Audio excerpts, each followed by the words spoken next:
Hi there, this is episode 1 of the Green Amigos. I'm Simon Oleny, Green Party candidate for Red Deer Mountain View, and I'm sitting here with Chris Vallee. Yes, I'm the candidate for Edmonton Manning, and so we're experimenting with a format which is basically us having a conversation about different issues, because we found that by talking, in conversation, that a lot of really great ideas and a lot of really great things I find come out of these conversations, and so it was Simon's great idea to try this format out. Yes, and when it's all done, we'll post it to the Facebook and perhaps link it with the Twitter. So I thought we'd start off with an issue from each of our ridings. I had a conversation with someone today about an issue in my riding, and the issue that I identified in print was a feeling of expectation. It seems to me that the voters in my riding have a big feeling of expectation for whoever the next MP is. They can't just be a party man, but they can't be invisible either. They have to be speaking for Red Deer, but they also have to have clout. They need to have something actually happen at the federal level from their federal representative. I think that's what they're looking for. They're looking for something real to happen. Well, and I could get a general sense from my riding. There's a couple things, like obviously they're looking for a change in government, a change in what's been going on with government, and a lot of confusion as to which direction they should go, because in a sense they are being asked almost for the first time to really make a different choice than they've traditionally made. And I think a lot of people find that pretty challenging.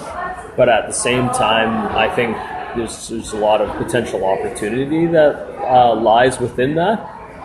And one of the things that I've been kind of talking about in regards to that is the idea for direct democracy, because I think over and over again we've experienced where people put all their hopes and expectations in with a certain party or perhaps a leader.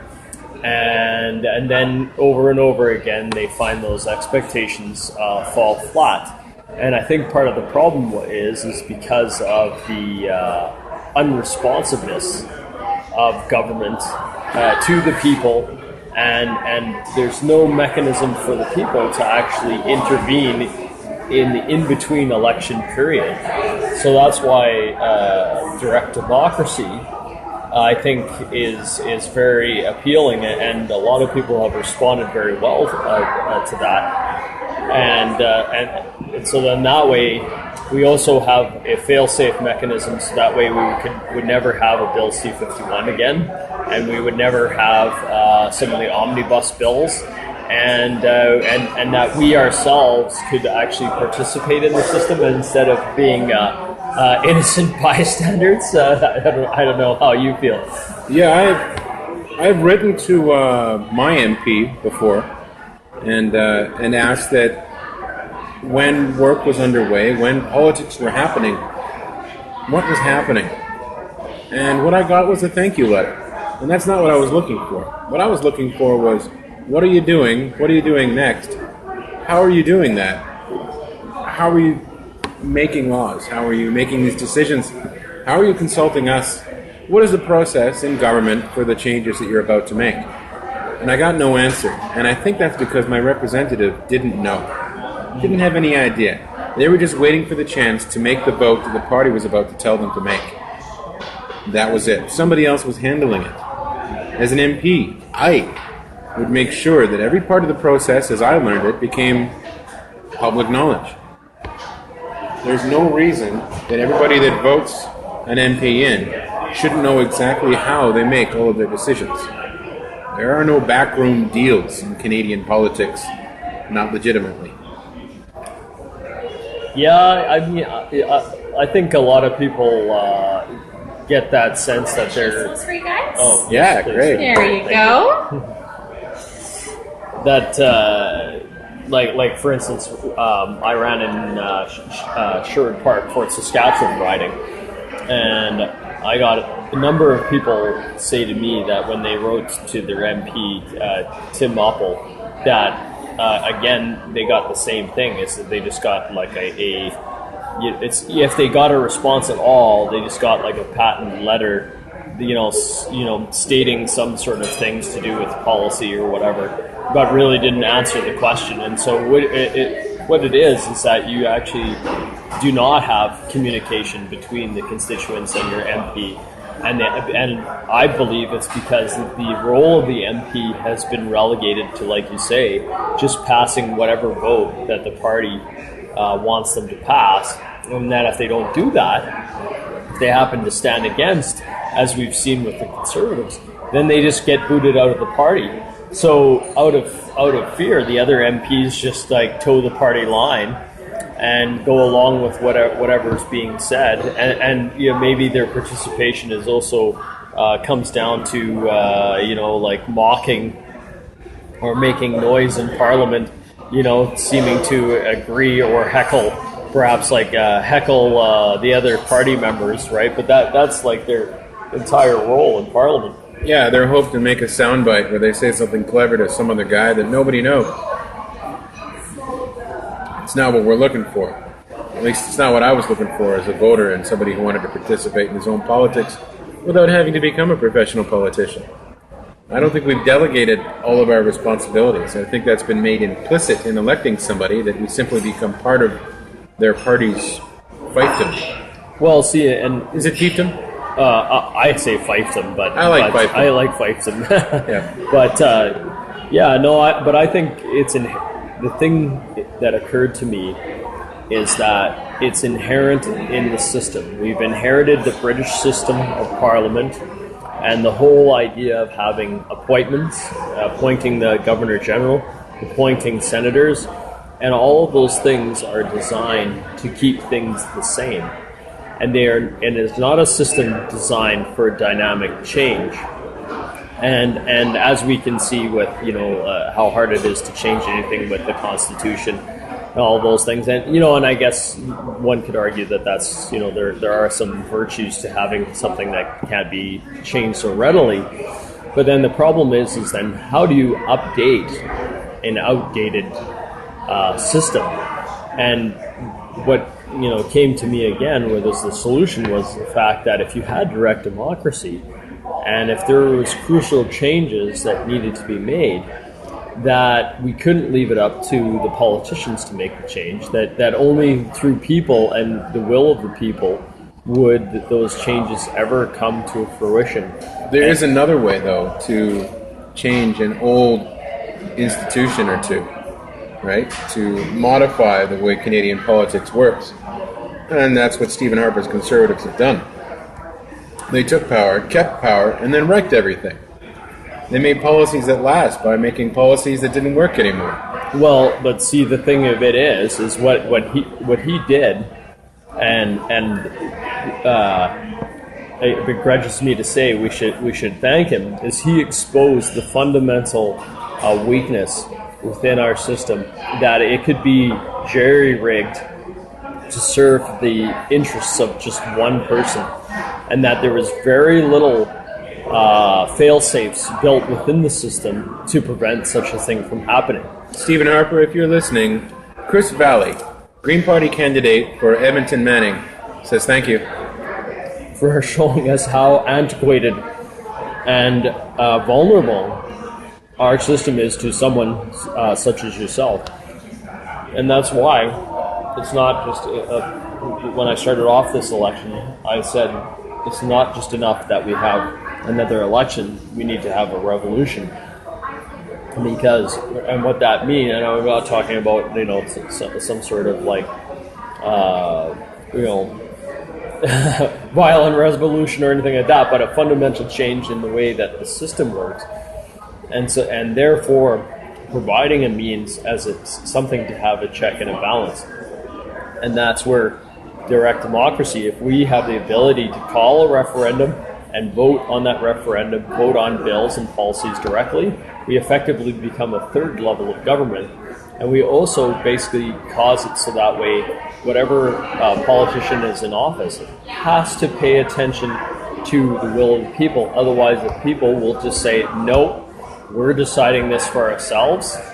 And then the other effect, the potential effect that I could see, is what it does is it takes away their ability to be the sole power broker, which is to sell off the decision-making process to corporations.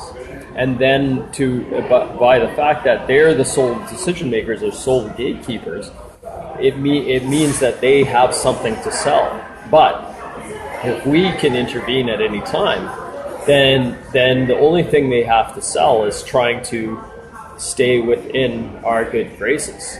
Otherwise, repeatedly, we would just decide for them.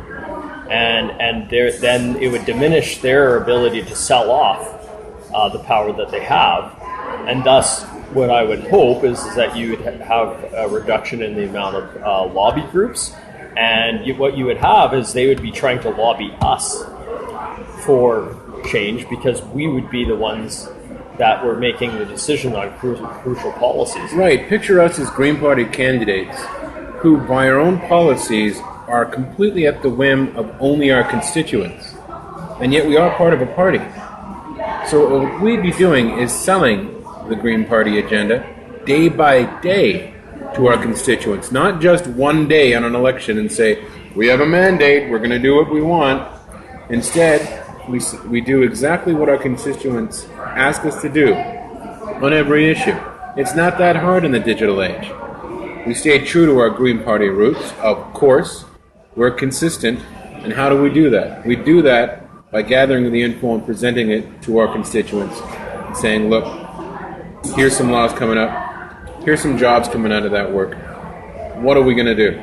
We're going to do this pipeline, for example. Look, I see the jobs coming, but I see when they're going to end, and I see who they're really going to go to, those jobs. I'm telling you guys, let's do something else. Let's do something better. And it's how well we sell that, how well we convince them of that, because that's our job as to whether or not we pass, fail, succeed. See, and that's a real leader. See, immediately, once we start thinking about this, our thinking starts to change towards how do we engage with the constituents. And it's an immediate thing that now what we can do is we can be an interpreter of laws, and we can be advocates for laws, and we can show leadership through being an advocate and being an interpreter, and letting the constituents know what the potential effects or side effects, positive or negative, that come out of bills, and whether it would actually be a good thing for them. So it would be an ongoing process of engagement. And the thing is that for a lot of things, let's say like day-to-day things, it probably wouldn't be of necessary concern. So you wouldn't have to have the public necessarily intervening at every step. But where crucial issues and crucial things, let's say like Bill C-51 came up, there could be a huge engagement, and there could be a huge discussion. There could be a discussion with the constituents. We could talk about the different aspects of it. There would be education and engagement, and the beauty of it is I could just see the fundamental shift. Why one little thing, basically right now we already have the ability to have referendums. What we don't have the ability to do is call referendums ourselves. So we wouldn't require a constitutional change. It would only require that we add the ability for us as citizens to be able to call these referendums. I think the closest we've come to that are recalls.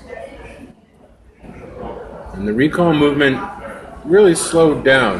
There have been a couple. Mm-hmm. But there's had to be some pretty reprehensible judgments made by members of parliament for that to happen. See, and then the thing is that it's still a parliamentarian that had to call for the referendum and approve that a referendum would be could go forward. But the thing is that then that could lead to them strategically only allowing for referendums on issues which that a particular party thought that they could gain favor or strategic advantage. Yeah. And then you still have the playing politics with our lives, with our freedoms, with our livelihood perhaps, and so I really just don't think that we can trust politicians anymore with that type of decision. I think what we can trust them to do is what they're designed to do, and that's to lead us. But depending on how we empower them, they can lead us by engaging us, or they can lead us by the nose. And I don't think it's the latter we want anymore. I think that's what we're resisting. Well, and that's where it's like Noam Chomsky said, sometimes worse is better. Because when things are worse, it exposes how things got that way, but it also causes people to rally together, as I've seen, like with so many Stop Harper campaigns and things like that. And so it's really like and I struggled to try to find something that was meaningful, something that I could say to people that wasn't just the same as every other party and the same as we're trying to do the same thing, but we'll do it better. Really, that seemed so lame to me, and it just seemed woefully inadequate in the face of what we've seen happen to our democracy. And so that's why I did research and I tried to look into it, and then that idea basically kind of came to the surface as something, and it shows the difference between the Green Party. Fundamentally, Green Party members want to share power, want to engage and be a part of decision-making process, not to rob power and decision-making from everyone else. I think it's fair to say that it's not power they seek, they simply seek to use it for governance. And that's it. That's the job. Yeah, so that's I couldn't have said it any better. Like that really is the desire. Most of us are actually reluctant participants in the system, but we feel the call to have something better, to have the availability for people to vote for something better, and that in the absence of Superman rising up and saving the day, we're the people that just say, well, okay, I'll try to be that person. Like with me, I found it was like over and over again I was talking about these things, and then one person said, oh, you kind of sound like a politician, right? And then I was like the wheels started turning in my head, and I thought, well, you know what, maybe that's what it takes. Sometimes a politician can just be the most interested voter. The one guy in the office that just won't shut up about it is still bothered about it. And it won't go away for him. And he needs people to know. He needs people to hear about it. He needs people to make a different decision. That's when he realizes he's got to go into politics. Maybe not forever, but maybe just long enough to get people talking and listening and doing something different. Well, and then, I think that we had a great, that we've delved into a lot of really important things. Now, I would like to talk about one of the issues that I found came to the surface, and that is, jobs. There's actually a lot of my constituents that are out of work, and they're looking for a reason for why they're out of work. They had put their faith in this current government that they'd keep them working and everything like that, but things beyond the control of anybody in Canada and beyond any personal person are affecting the way the world looks at the economy, the way the economy functions. And one of those things is climate change, and climate change changes fundamentally where the business models are going and what people invest in. And one of the results of this is the fact that Saudi Arabia has seen that there may be an end to them being able to sell the product that they have, oil, and as a result are selling off their oil at bottom basement prices, which they can afford to do. But unfortunately for us, and what we're trying to sell, which is basically bitumen, we need a higher price in order to sell our product. And so it's not all just oil. There's oil, and then there's oil. That's what we're saying here. Well, and that's the thing is that the fundamental difference is that what we have is not oil. We have to make it into oil. Making it into oil has a cost associated. So the extracting it is extremely difficult, and upgrading it into something that can actually be used. We're actually manufacturing oil. And so with that added cost of doing the manufacturing of oil, then we need a certain price point. I think it's about 60 cents a barrel in order to go. Whereas with Saudi Arabia can sell at 20 cents a barrel. Mm-hmm. So they literally could put all the fracking, all the offshore oil, all of those other things out of business. And if they see an end to their market of being able to sell it, then they have no reason to stop selling it at an extremely low price. And what you're saying reminds me of something, and that's that our big brothers to the south, who are being so helpful in moving our bitumen, are being helpful in moving our bitumen, not in helping us develop it here at home. And that's not good business. That's the same business that killed our forestry sector. Well, and see, that's the thing is that there's a number of factors which are like going into making the things the way they are, and why we're not deriving the amount of money that we have. But the whole point of it is we need to get off of the roller coaster, and we need to have jobs that aren't dependent upon the price of oil, because we can't have it where one year we have a budget and then the next year we don't have a budget. Then we don't have enough money. Then we end up arguing, do we spend our money trying to keep our healthcare system going or our education going?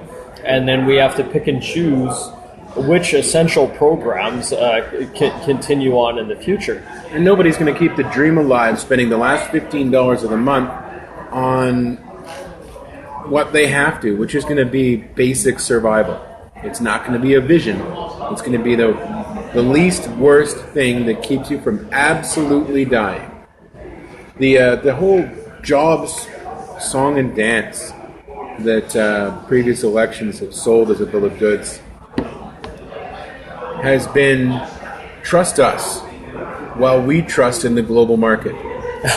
Which has been to say, trust us, we're not going to do anything, and we're hoping it's all going to work out. And I am crossing my fingers instead of doing little quote things. In this case, it's crossing my fingers. Yeah.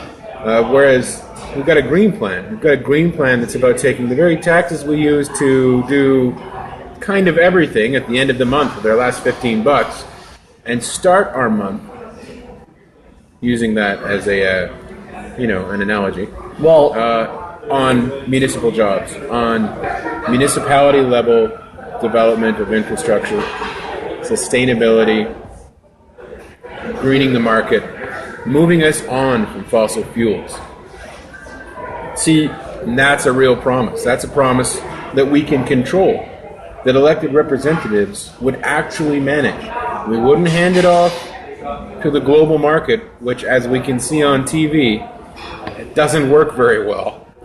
Well, the thing of it is that as soon as you essentially gamble with your future and you gamble with the state of your economy, well, sometimes the gamble will pay off and sometimes you'll lose horribly.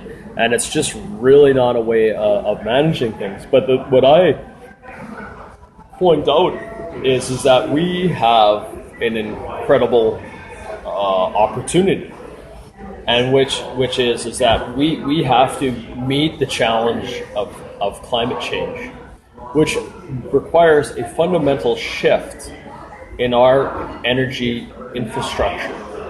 This fundamental shift in our energy infrastructure will require expertise from all levels of society and will actually require the entire world to mobilize. And it will require the same kind of effort that we put into, let's say, like World War II. So what we're talking about is a massive investment in our future and the continued existence of our species. I think I remember the byline from the wars being, invest in your own country, invest in this effort for the sake of your children. And I think just about the exact same line can be used to keep us from becoming the dinosaurs of the great cockroach age. Well, and that's the thing. So when we talk about jobs, we talk about it as something that maybe we can create if the conditions are just right. But what I'm talking about is stuff that we have to do. If we don't do it, it will cost us more than what we don't spend on it. And so the fact of the matter is what we're talking about is actually saving money, but in the process of saving money, creating tons and tons of real meaningful jobs that can exist within the local municipalities that actually have the trickle-down effect of creating all sorts of subsidiary industries. Wait, anybody listening just had a knee-jerk reaction to the phrase trickle-down. Right, but what I'm talking about is not obviously the corporate trickle down, which that trickle down turns out to be $200 billion in offshore accounts that have been created since Stephen Harper has been in what power. You're talking about is prosperity by association, right? Local economies prospering, associating with each other, sharing their own wealth simply because they're reaching out to each other and staying local. And so what I'm talking about is that when I talk about the shift, I'm talking about what we have is we have all sectors being engaged. So that means like the one that I heard most recently is that they can actually turn garbage into ethanol. And why that's important is because our vehicles that we're running right now already are perfectly capable of running on nearly entirely ethanol. And the thing is that what they found is that with a lot of it requires a slight shift in the programming of the computer, and then it allows you to basically run something which can be either made from garbage or agricultural waste. Either one of those, both of those things we have an abundance of all throughout Canada. And that immediately could shift all of the unpredictable jobs that we have in the oil industry over into producing ethanol. Basically, you're talking about cogeneration. The basic conservation dependent on the thermodynamics of waste reduction and waste destruction in a way that is not wasteful. An efficiency, and it's the kind of efficiency we have in all modern engines, in modern electrical power, nuclear power is based on this kind of efficiency. And the thing of it is that what people, because like everybody is like, oh yeah, I love wind and I love solar and I love all these things. They say, but it, it's so far, like we don't really have the infrastructure, and we don't have this and we don't have that. So what I'm talking about with these the ethanol is bridging technologies, because what we can see is that the most efficient engine is the electric engine, and by far the greater control. Like it's much easier to recoup energy from an electric motor. You can capture the energy of going downhill. It is actually far superior to any form of combustion engine that we have. We can get nearly 99% out of some electric motors, which is bloody amazing.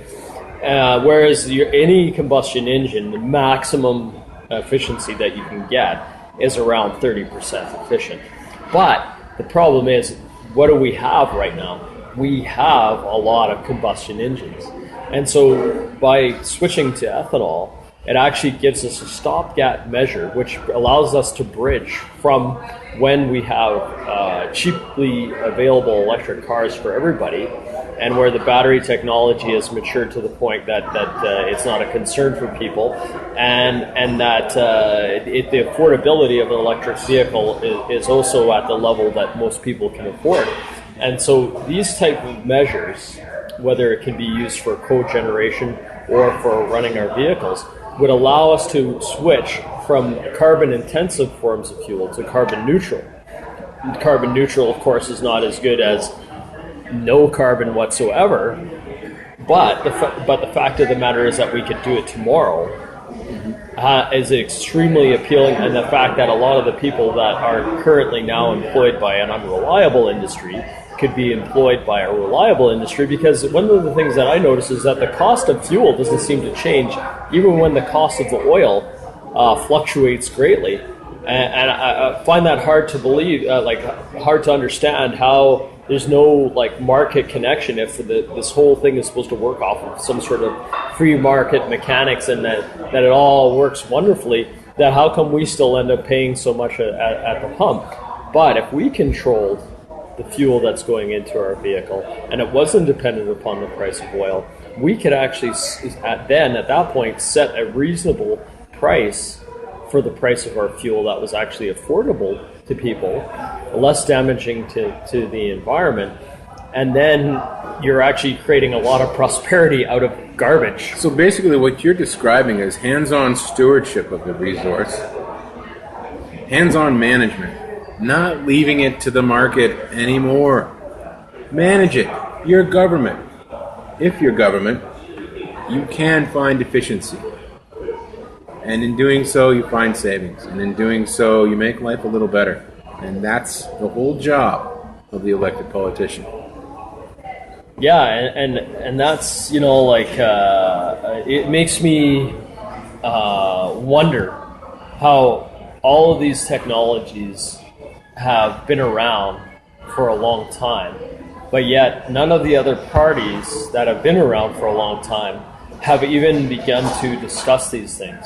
And it basically leads me to believe that the problem of what we have is vested interest within the government that is leading the government, or dictating to the government the ways in which it's allowed to develop the economy. And to me, that's a very dangerous situation, because we've seen corporations over and over again do not have our interests at heart, because their primary motivation is for profit. And so, whereas the government, the literal job of the government is to have our interests at heart, and to look after our interests, to make sure that there's proper regulation, and that we're growing our country in a way that actually is good for the citizens. And so, because there's been this marriage of corporation and state, then you see the erosion of good governance. And ultimately, I would say the corruption of what a government is actually supposed to be. And so the problem is that these same unreliable sources of energy that we have are the same things that the same big money that has gone into coercing government into doing not doing the right thing or not taking the next step. I think this is a great segue into the national conversation, which we're not a part of, because the national conversation only happens in Ottawa. So we take a look at what the big three parties are arguing about in Ottawa. And somehow it doesn't seem to have anything to do with the real world anymore, but turns into manageable philosophical issues that can be labeled with eliminate big government, stop taxing so much, we gotta eliminate this deficit, all this other stuff that has nothing to do with providing a way of life, has nothing to do with a vision for Canada. It simply says, I'm not going to make us completely bankrupt. Which is not in our control anymore, because we've handed ourselves over to the genie. We've given ourselves over to the consequence of our misallocated 3 wishes to the genie, which is the global economy, which we thought would fix everything by magic.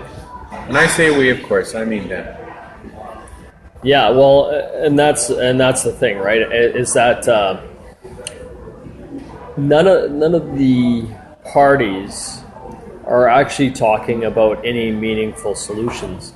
They're talking about or leading us to believe that we should care about the things that they're talking about, and that simply by tweaking like a family tax benefit, or by lowering the tax, just by monkeying around with taxes, we're going to fix a relationship that we have with a global economy, and then we're going to avoid all the consequences that come from being connected to a global economy, which is largely spiraling down the toilet bowl.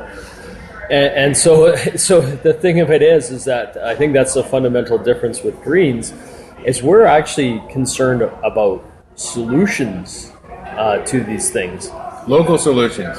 Local, immediate, hometown solutions. And one of those things I did talk about, and I actually put a little thing in my blog, and it was talking about the total global debt, which is 313 times the total world GDP, which basically and that debt is also growing exponentially, which means that there is no possible way that anybody in the world or any countries are ever going to pay that off. So when we're talking about deficits as our primary goal to try to get rid of, when we already know that the entire world is essentially bankrupt, then we're really not talking.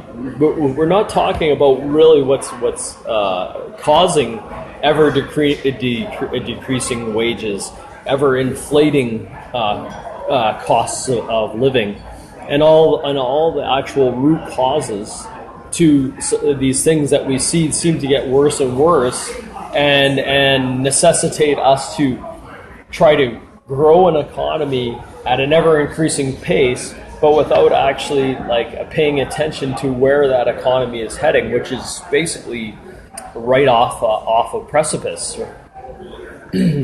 And so, as you said, one of the ways to begin to do that is to decouple our local economies from the global economies and the ails that they have, and one of the ways that we would do that also is to get rid of or to severely change some of these trade deals like TPP. And now, I have an interesting question for you about the TPP. This is where I think let's move into the Chris and Simon speculate. Okay, now Chris and Simon do not. Well, we do represent the Green Party, and we do take pride in speaking for the Green Party. But sometimes we speak only for ourselves and our own mad genius. All right. I'd like to bring up the question of the TPP. Mulcair said that if elected, the NDP would renege on the TPP, that would no longer be their obligation. All the time put into those negotiations, all that work, thrown away. Because, from our perspective, it's yet another omnibus full of weird stuff that we don't agree with. Mm-hmm. It's not just about butter coming into Canada.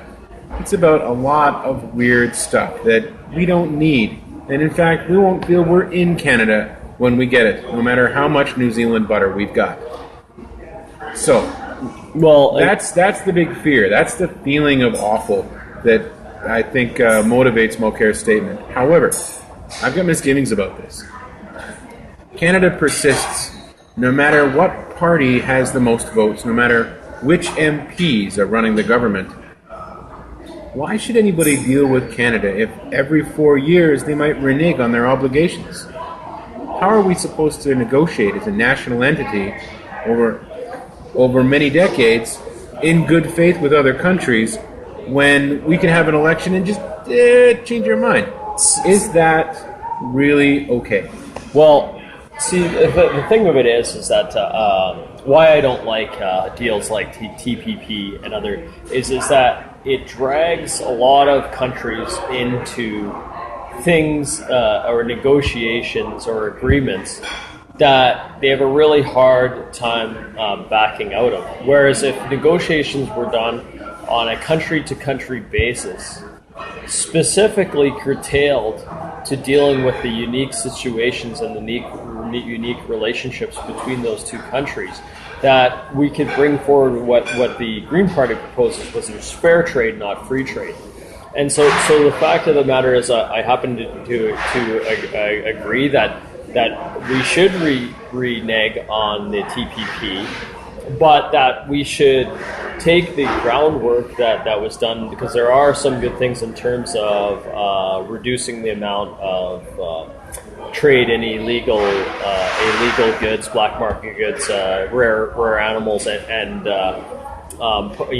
poaching animal parts. So those things actually have some potential to do some good, but I don't think it services any particular country to have such a unwieldy large agreement, especially with so many binding contracts within them, that basically could lead to, if a country is trying to move to do something which is beneficial, let's say they decide that they don't need as much copper mining and they don't want to strip their entire forests away in order to supply the wood to one country or another, or they don't want to sell off all their water to China, then they should be free to make those decisions within their country. The problem with these trade deals is they lock in commitments to supply some of these resources to other countries, and when they're negotiated, they're largely negotiated to the benefit of the corporations. Now, not saying that there isn't value in trade deals, but trade deals done on a per country basis and specifically curtailed to a relationship. We should be building relationships with countries, not forcing them into litigation for just trying to keep their own drinking water.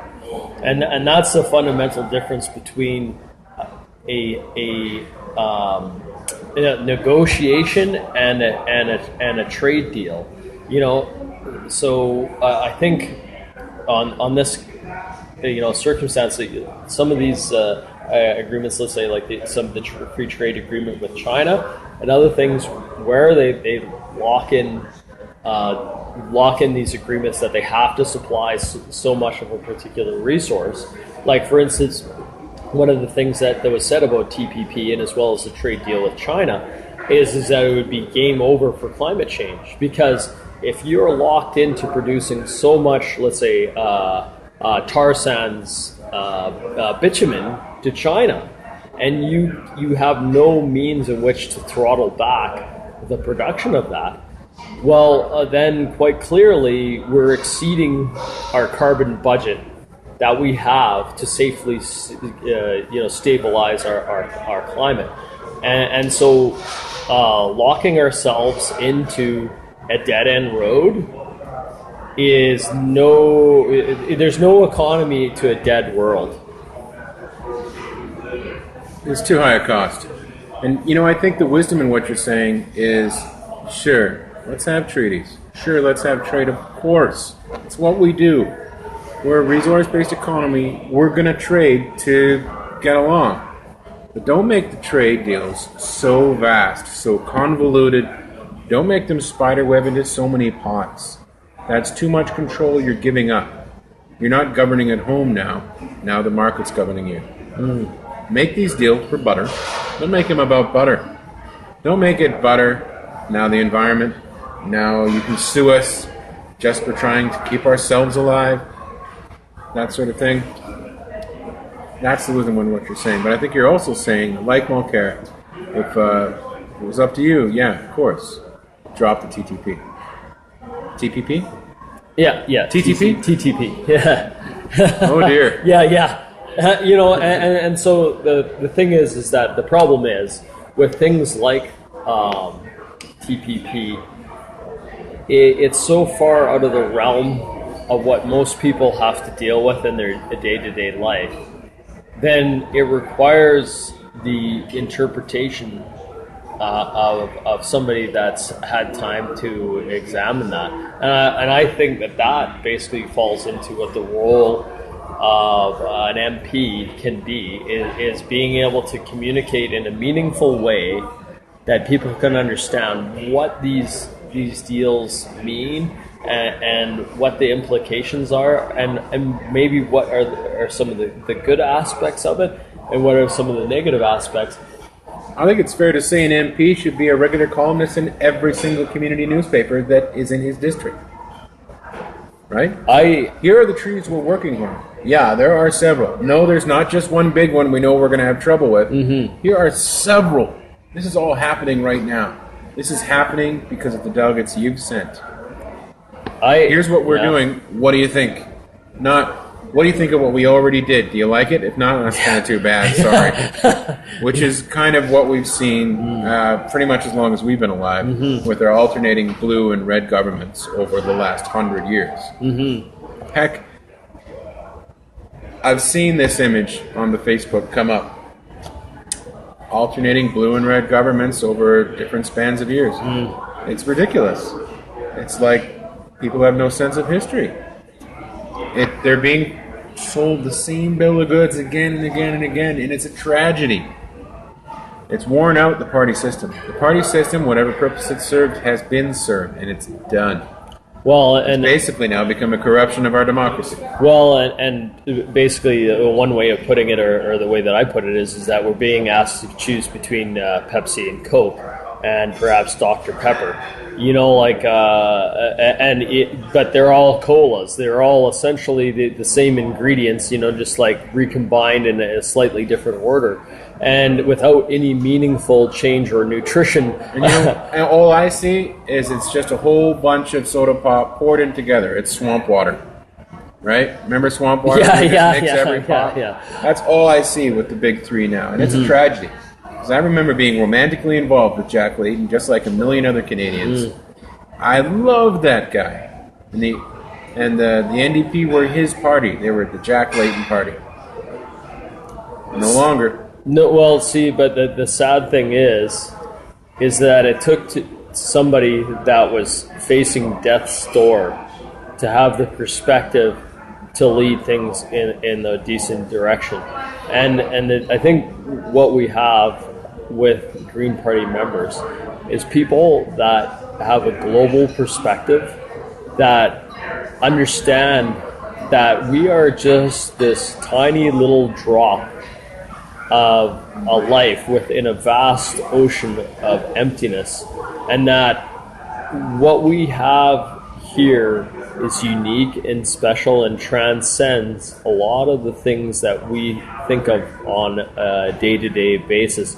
And therefore, if it's not serving to give us a good life, if it's not serving to preserve life that we have on this planet, and at the same time, we're looking at only providing a livelihood for this generation and maybe half of the next generation with the way that we're going, then it is a serious failure of humanity, and it is a serious failure of any kind of governance system that we currently have if those things fail to be recognized.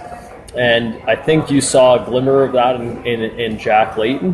But again, I often wonder what it takes for people to have the perspective, to gain the perspective, to understand what are the things that are fundamentally important to us, and then actually have the gumption to go out and try to talk to people, engage with people, and try to express the relevance and the importance of taking action and being part of like a positive change. Right. And here you are, you're thinking and talking globally. Heck, you're thinking and talking cosmically. You're thinking of a picture so big it can't be framed. It just kind of is everywhere. And yet you're not talking about giving over to it. You're talking about taking care of the ground under your feet. Right? You're talking about governing locally. Never ignoring the outside world. Not isolationism. You're talking about taking care of the ground under your feet. Will it grow things? Taking care of the air around your head. Can you breathe it? Can your buddy breathe it? Can your children breathe it? Will their children breathe it? We're looking right now at a global temperature going up 6 degrees by the end of this century, and that will lead to global extinction events. Well, humans may be among those. We certainly will get a lot lonelier if we survive it, and the world will be a lot worse than we can even imagine it, than our species has seen it before. Well, and that's then, climate change happening right now. Yeah, and that's the thing that I was going to comment to that was that when I talk to a lot of people about climate change, I've heard over and over again, to my despair, well, it won't happen within my lifetime, and which perplexes me, because it's like, well, then you don't care about that it's happening with your children's generation. But besides that, it's now proven to be false. We've seen dramatic changes, dramatic shifts in climate, dramatic climate instability, and ever-increasing climate events. Massive storms, floods. Weird winters, flooding. And of course the droughts, that are in California. And the thing of it is that it has dramatic effects on people's life and livelihood, and as well, a huge cost to our overall society. Which, when we look at our economy as teetering on the edge of instability as it is, all it takes, let's say, for instance, like with Hurricane Sandy, which is estimated to cost about $500 billion to the United States, to the city of New York. And you're going, if you were worried about trying to balance budgets before, then what are you going to do when you've got an extra $5 billion bill right out of the blue? Right. And it's not just one $500 billion bill. It's the next one and the next one and the next one. Each one of these things is a high school shooting that we are doing nothing about. We rail against the adversaries of gun control in the United States. We have one Republican presidential candidate saying, "Oh, you know what? I'm not going to make this event to commiserate over this desperate tragedy of a mass shooting. I'll get the next one." How many next ones are there? That's just gun control. Now we're talking about the environment. That's how we're going to finish every one of these conversations. There are so many next ones coming we can do nothing about because of where we're already at. Think of how much worse it can get. We're not looking at some kind of cool cinematographic Mad Max world. We're looking at the end of the world. Now that's not to be negative. That's simply to be realistic. There's a hole in the boat. We got to plug the hole in the boat. We have to change the way we use the boat. We can't be driving it into the reef. We can't be forgetting to paddle. We have to make it.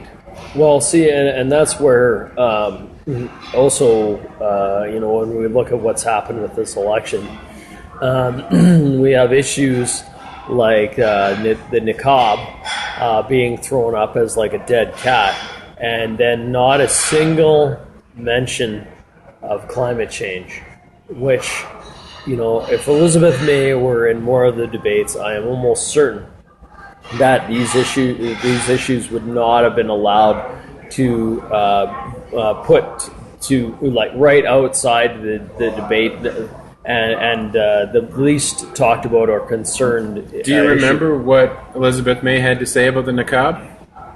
What does this have to do with anything? Which I think was probably the most, intelligent thing to say about this. It has nothing to do with anything. And so, what it is a classic tactic. Some people call it, the red herring or the dead cat.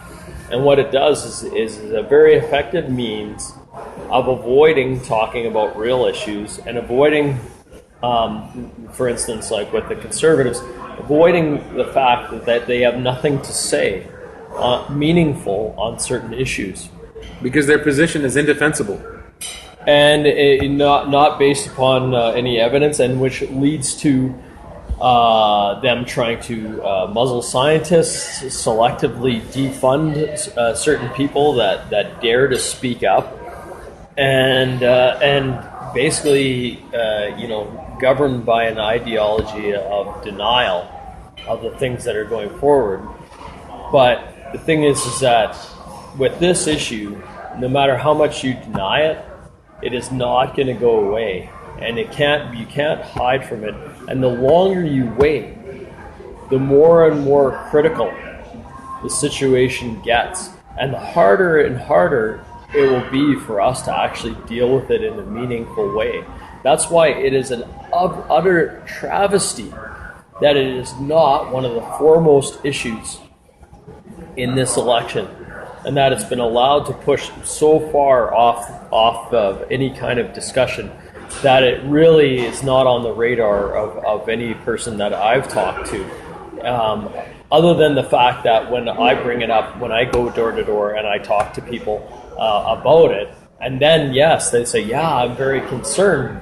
But the problem is that the language and the discussion has been molded by a certain group. So then the actual meaningful discussion about where we would go and how we would deal with climate change and what our responsibilities are, aren't even mentioned.